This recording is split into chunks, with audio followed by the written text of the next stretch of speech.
Good evening once again. The Lake Ontario high water level crisis is devastating many communities along the shoreline again this summer. The flooding is taking a physical and economic toll, doing some serious damage to waterfront properties and then driving visitors away from some local businesses.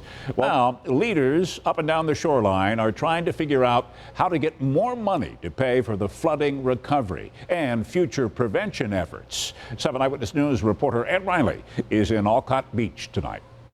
Yes, the lake is flooded, but our businesses are open. The Lake Ontario high water crisis has forced Laura Maines to cut staff and shut early at her restaurant in Wilson. With beaches closed, docks unusable, and piers underwater, tourists are not coming to the shoreline communities. I'm just taking a beating. It's terrible. Taxpayers are also getting hurt. The village of Lewiston allocated $1.6 million to replace municipal docks damaged by the 2017 high water crisis.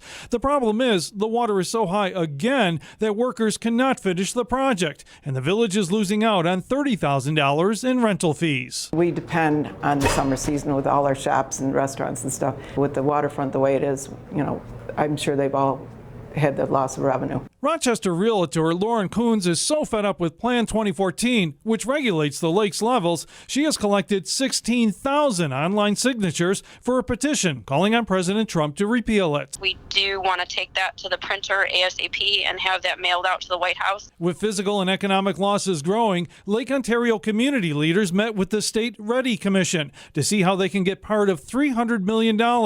That's money allocated to repair damaged infrastructure, bolster economies, and help communities become more resilient. Time is of the essence. We are looking for the project ideas, the submittals by August 2nd. The state will decide which projects get priority, but State Senator Robert Ort believes the state should not be the only one paying for the damages. I think the federal government and I think the IJC has a responsibility. The International Joint Commission released a statement today saying that levels on Lake Ontario are starting to decline, and the IJC added that it will maintain higher than regulated outflow levels through a dam on the St. Lawrence River. In Olcott, Ed Riley, 7 Eyewitness News.